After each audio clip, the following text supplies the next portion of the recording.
नमस्कार, आप देख रहे हैं हमारा खास कार्यक्रम जन जन की आवाज़। आज बात करते हैं भारत के लोगों के बारे में, आम जनमानस की राय।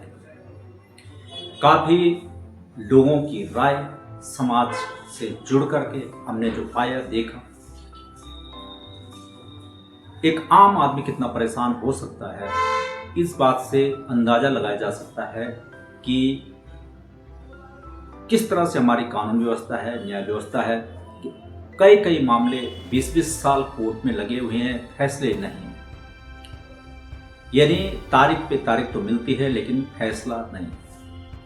ऐसे अनेक मामले डिस्ट्रिक्ट कोर्ट से लेकर, हाई कोर्ट से लेकर सुप्रीम कोर्ट और सुप्रीम कोर्ट से वापस डिस्ट्रिक्ट, ये चल रहा है लगातार। लोग परेशान हैं कि बहुत सारे लोग इसमें इतने टेंशन में हैं, परेशान हैं।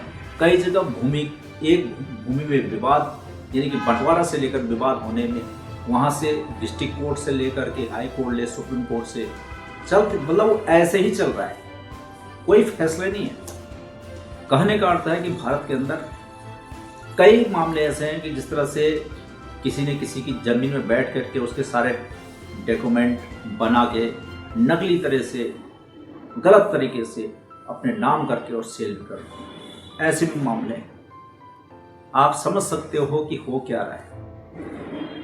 लोग फ्रॉड कर देते हैं, सजा भी होती है, छूट के आ जाते हैं, जमानत। यानी इतने मामले हैं कि लिस्ट बहुत लंबी है। ये पूरे भारत की बात कर रहा हूं कि कानून व्यवस्था से लोग परेशान हैं। एक आम आदमी कानून व्यवस्था से जहां परेशान है, वहीं जो ठीक ठाक मनी वाले लोग हैं या बाहुबली हैं, किसी तरह से भी मजबूत लोग हैं, तो कई जगह इनका दावा यह भी है कि हम कानून को अपनी जेब में रखते हैं, ये भी कहते हैं।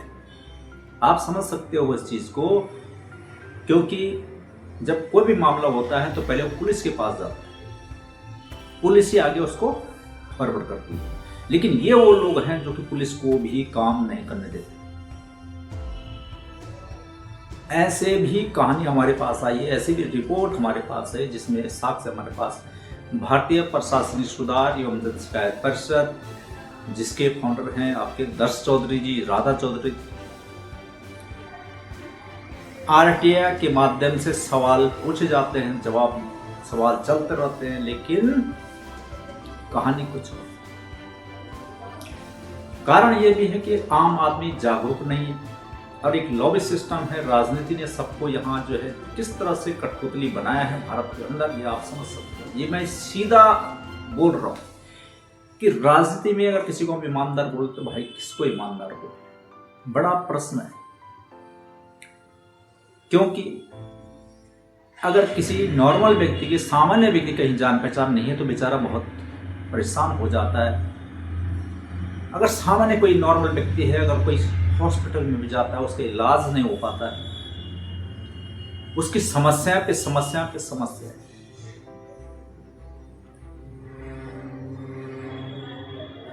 हमसे आबादी में चाइना, आपको पता है कि भारत से आबादी में चाइना आगे है।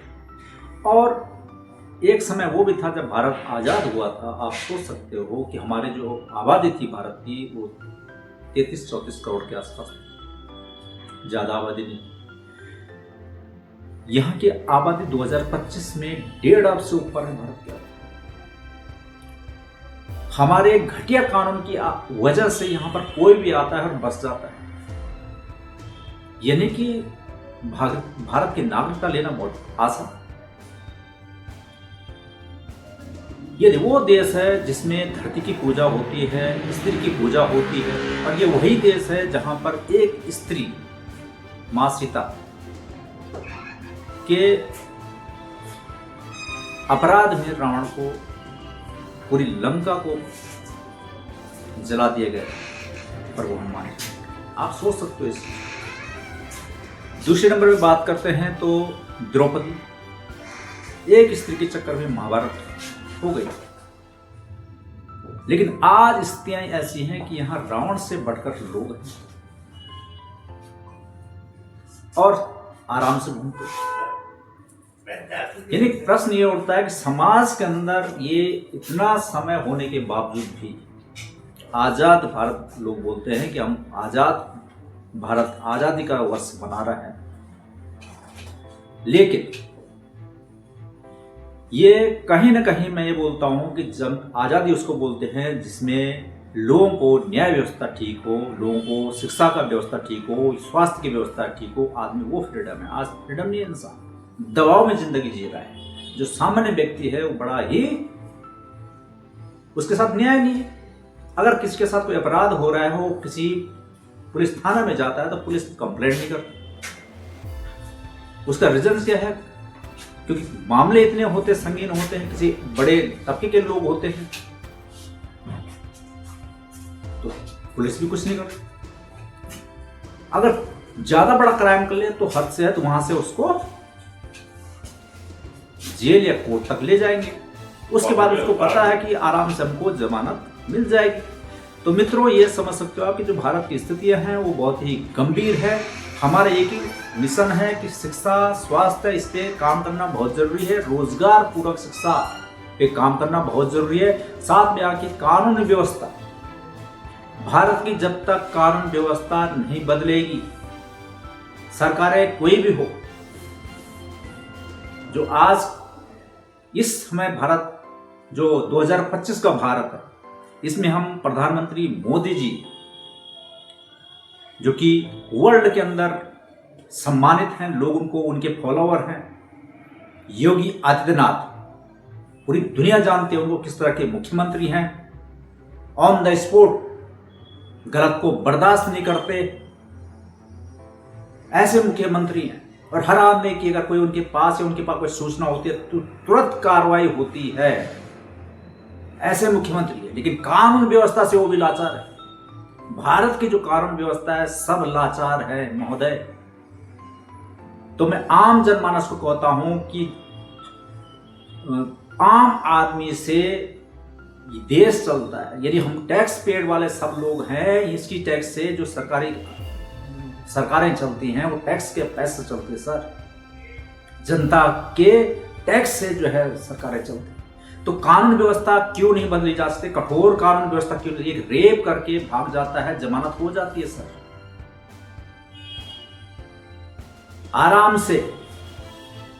ऐसे बहुत सारे मामले हैं जहां पर महिला चीरहरण होता है लेकिन आराम से उनको जमानत मिल जाती है। साक्ष्य आप देख सकते हो, हम सोशल मीडिया, न्यूज चैनलों में लगातार देख, हम फॉलोअर बन रखे हैं इनके भाई।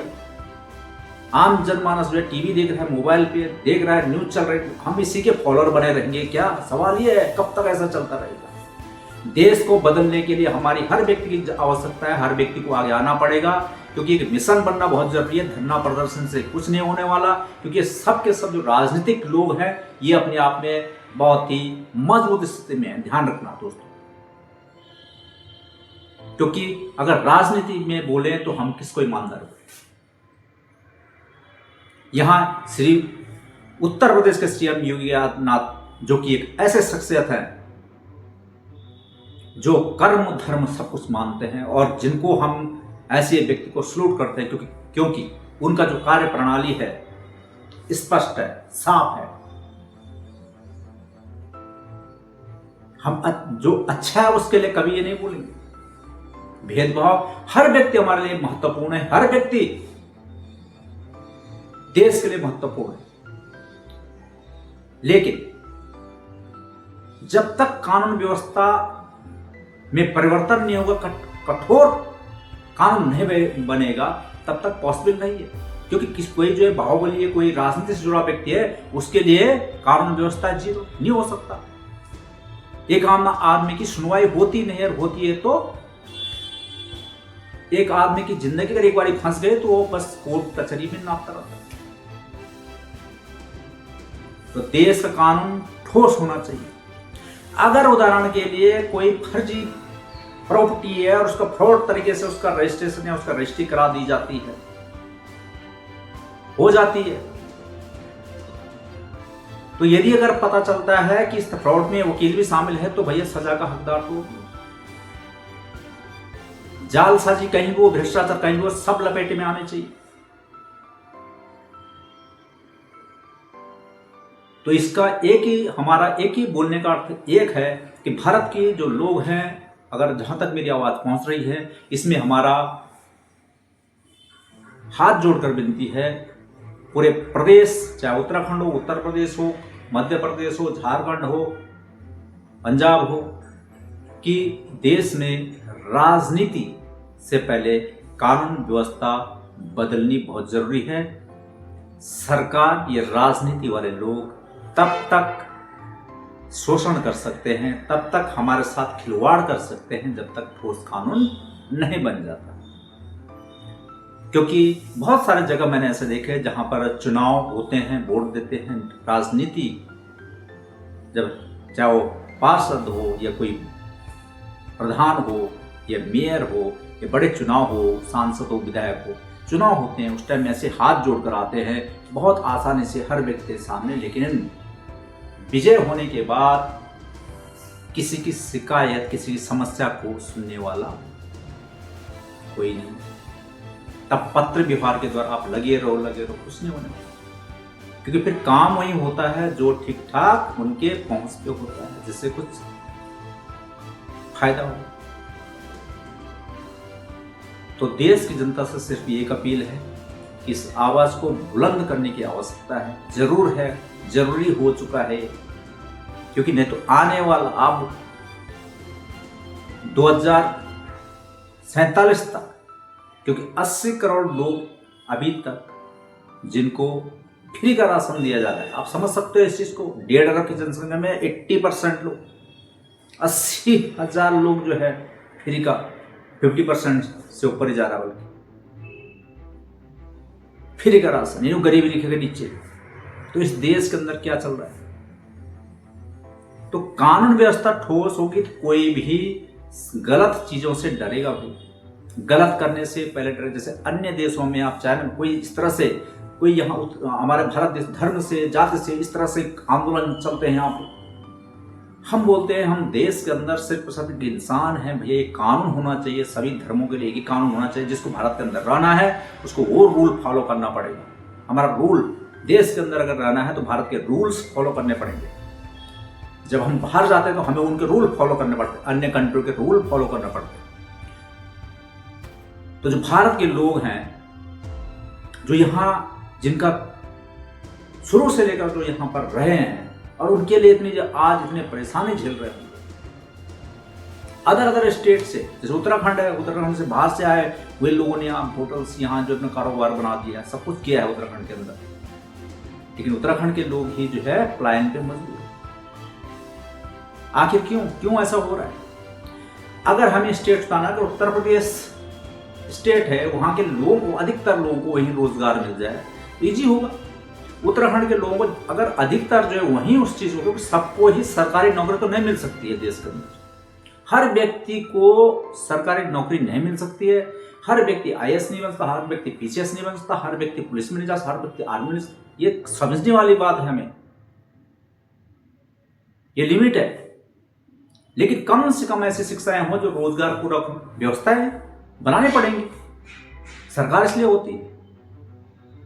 तो मेरे 3 प्रश्न हैं। एक, शिक्षा, पूरे देश के अंदर एक शिक्षा होनी चाहिए, और उस शिक्षा में भी जो शिक्षा वो होनी चाहिए जो हमारे लिए भी काम आए और समाज के लिए भी बेहतर हम कर सके। यानी शिक्षा रोजगार पूरक होनी बहुत जरूरी है। दूसरा है स्वास्थ्य। स्वास्थ्य हर व्यक्ति की डिमांड है, उसकी अधिकार क्षेत्र है। तो स्वास्थ्य के लिए क्या है, सरकार जो है अपने हॉस्पिटलों को ठीक करे, अच्छे हॉस्पिटल, अच्छे चीजों को डेवलप करे। आज 90% एक इलाज कराता है व्यक्ति, एक डॉक्टर से के पास जाता है, एडमिट होता है, या हॉस्पिटल से कोई अगर किसी को कोई दिक्कत है तो दूसरी बीमारी स्टार्ट हो जाती है। बहुत सारे मामलों में बहुत अच्छी तरह से वाकिफ और बहुत अच्छे तरीके से मैंने जाना कि कैसे लोग जो है, हर तीसरा व्यक्ति जो है बस हॉस्पिटल तक सीमित। और तीसरे नंबर पे जो बीमा कंपनी है उसका भरपूर फायदा उठा रही है, क्योंकि आम जनमानस को पता है कि यार सरकारी में तो इलाज होना नहीं है। तो भैया ऐसा है कि कहीं मालूम चला कि ज़्यादा लंबा बिल होगा तो इंश्योरेंस कराए हो, तो अपना हेल्थ इंश्योरेंस करा के रखना है। सोचिए आप,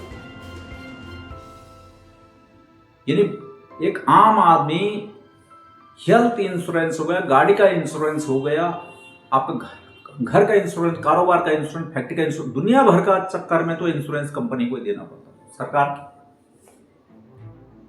तो बहुत बड़ा गेम है, इसको सरकार को थोड़ा सा इस पर गौर करना पड़ेगा। भारत तब उन्नत होगा जब भारत के जड़ों को मजबूत किया जाए। जड़ें कौन है? किसान है। जड़ें कौन है? आम आदमी है। जड़ें हैं सारे। अगर कोई कंपनी है, कंपनी में जो मालिक है, मालिक अगर उदाहरण के जो वर्कर ठीक काम नहीं करे तो मालिक क्या कर लेगा? इसलिए मैनेजमेंट होता है सर राजनीति में, विधायक है, मंत्री है, प्रधान है, पार्षद, कोई भी नेतृत्व हम उसका अधिकार मानते हैं कि नेतृत्व अच्छा होना चाहिए, और वो तभी हो पाएगा जब कानून व्यवस्था दुरुस्त होगी, लोगों में भय होगा कानून का।